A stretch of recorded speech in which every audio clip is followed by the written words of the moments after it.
Avant d'entendre les dirigeants des grandes entreprises, je vous propose de découvrir le panorama de l'IA générative dressé par NetExplo. Merci d'accueillir Marcus Godard.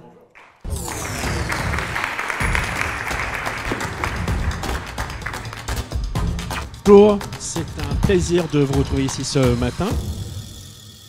Un grand moment plus tard dans la journée sera bien sûr la synthèse de l'étude sur l'IA générative et son impact, sa mise en œuvre dans les entreprises par Julien Lévy. J'ai eu le plaisir d'assister à beaucoup des entretiens qui ont nourri cette étude.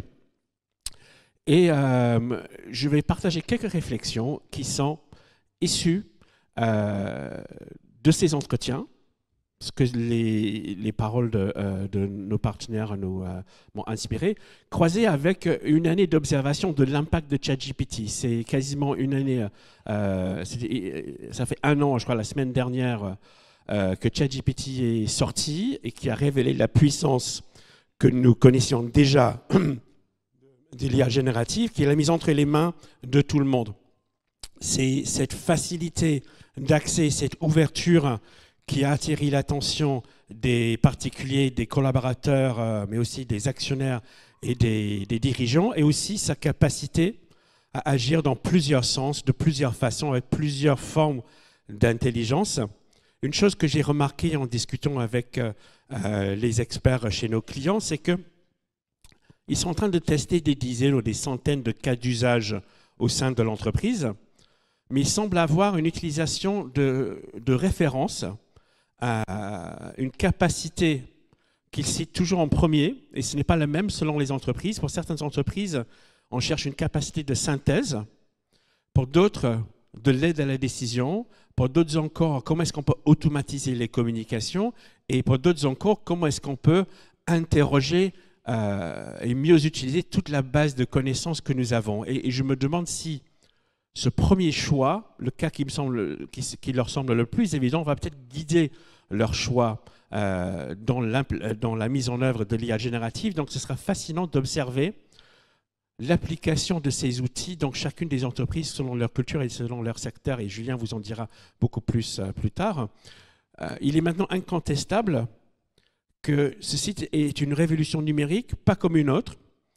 Avec la création de NetExplo en 2007, nous avons aussi vécu l'ère du smartphone et l'explosion des réseaux sociaux. Ni l'un ni l'autre peut être vraiment considéré comme un outil de productivité. Dans les deux, ce sont des outils de flexibilité. Et dans le cas des réseaux sociaux, c'est une nouvelle façon de perdre notre temps. Mais on a vu quand même qu'il y a des vrais gains de productivité sur plusieurs types d'emplois, dans plusieurs entreprises, qui va de 20 à plus de 100% selon les cas. Et là, je cite des études faites sur le terrain, plutôt que des prédictions, avec des métiers différents. Alors, avec DALL-E, je me suis demandé comment est-ce qu'on peut transformer cet essai, comment est-ce qu'on peut prendre cette productivité individuelle et le mettre au service de l'entreprise. Parce qu'à vrai dire, si ChatGPT me permet de finir une synthèse 20 minutes plus tôt, est-ce que ces 20 minutes vont servir à l'entreprise ou est-ce que je vais aller au café? Ça, je le garde pour moi, mais on va voir comment ça va se passer. Et il y a une première question que j'ai entendue chez plusieurs interviewés.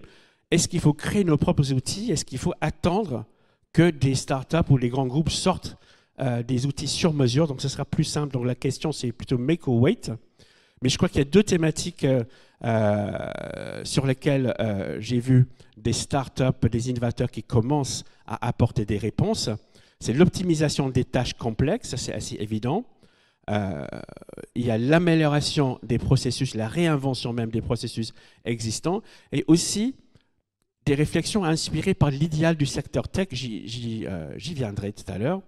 Il y a pas mal de startups qui prennent cette intelligence générale de l'IA générative, ou généraliste, je devrais dire, et qui commencent à proposer des solutions beaucoup plus étroites, beaucoup plus ciblées, beaucoup plus pragmatiques. Et c'est assez surprenant parce qu'il y a 5 ans, on s'est dit l'IA sait faire des tâches étroites, quand est-ce qu'elle pourra être généraliste? Et aujourd'hui, on vit le contraire. Il y a par exemple cette start-up britannique qui propose de rendre beaucoup plus facile et beaucoup plus performant vos appels d'offres. Ça, c'est quelque chose qui pourrait gagner beaucoup de temps à beaucoup d'entreprises. Et il y a aussi cette start-up qui propose de démultiplier les idées de conception technique, d'apporter un peu d'imagination à l'ingénierie. Vous avez une idée d'un produit technique, vous avez votre conception assistée par ordinateur, vous lui donnez ça et il vous propose une centaine de variantes et il en teste chacune selon vos critères. C'est peut-être plus intéressant de se demander comment est-ce qu'on peut réinventer les process dans les entreprises. Je prends la métaphore de l'imprimante. Dans tous les bureaux, vous avez une imprimante. C'est quelque chose d'assez lourd, d'assez coûteux, qui n'est pas toujours très fiable, mais il faut en avoir une. Dans les entreprises, à écouter quelques-uns de nos clients, il y a quelque chose de similaire qui s'appelle les process. C'est quelque chose d'indispensable, mais qui ne fait rêver personne et qui n'est pas entièrement satisfaisant.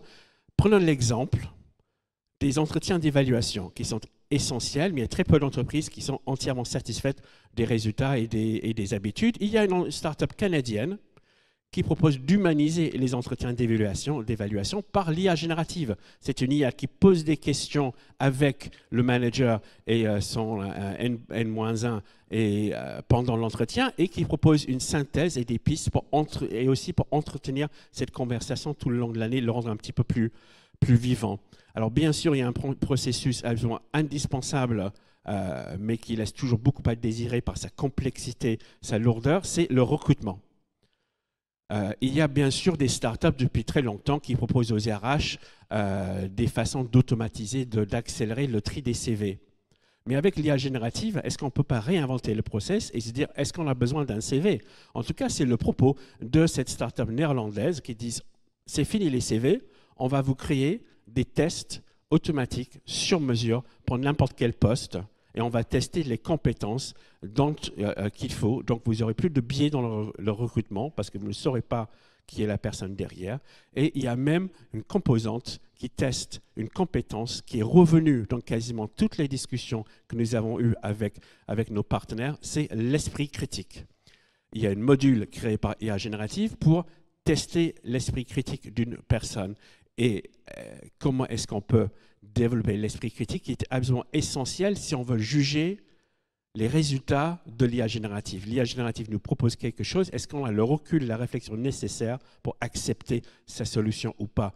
Il y a une appli en Suède pour les adolescents qui les forme à l'esprit critique pour lutter contre la désinformation et d'autres problèmes de la société moderne. Est-ce qu'on n'en a pas tous besoin? Est-ce que cela ne devrait pas être obligatoire à l'école?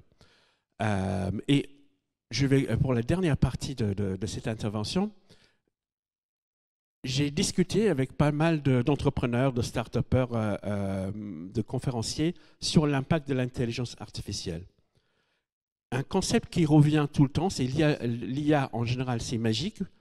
C'est très positif pour l'humanité parce que ça va permettre d'avoir un tuteur, un professeur individuel adapté à chaque élève de la planète. Et ça fait résonance avec les commentaires de beaucoup de clients qui ont parlé du besoin de formation qui sera encore plus fort à cause de l'IA et on aura besoin de personnaliser pour le rendre encore plus efficient et efficace. Et est-ce que l'IA ne peut pas nous aider avec ça?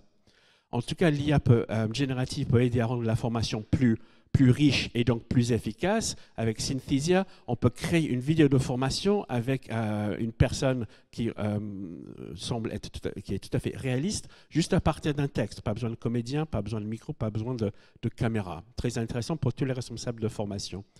Et comme c'est souvent le cas dans la formation, est-ce qu'il n'y a pas des outils issus du gaming qui peuvent le rendre un peu plus performant? Par exemple, cette startup crée des NPC, des non-playing characters, des personnages de jeux vidéo qui ont la capacité de discussion de ChatGPT. Est-ce qu'il ne pourrait pas guider chaque personne et répondre à ces questions dans son parcours de formation? Et je vais conclure avec une start-up qui est très obscure, même pour moi. C'est une toute petite boîte israélienne créée par des entrepreneurs expérimentés. Ça paraît très modeste, mais je me demande si ce n'est pas la bonne approche. Leur idée, c'est de créer un podcast quotidien ou hebdomadaire automatique pour chaque salarié. Et dans ce podcast, vous avez les notes de service administratif, vous avez les annonces de l'entreprise, vous avez une synthèse des sujets d'actualité qui vous concernent, qui vous intéressent ou qui intéressent votre métier, et vous avez des micro-formations, mais tout ensemble. Et je me suis dit que dans la même mesure où l'IA générative détruit les barrières entre les novices et les anciens, entre les experts et les débutants, est-ce que ce n'est pas un outil de désilotage? Ça, c'est peut-être un avantage à explorer. En tout cas, ça va être fascinant de poursuivre l'aventure de l'IA générative avec vous pendant l'année qui vient. Merci beaucoup pour votre écoute et très bonne journée. Merci beaucoup. Merci Marcus.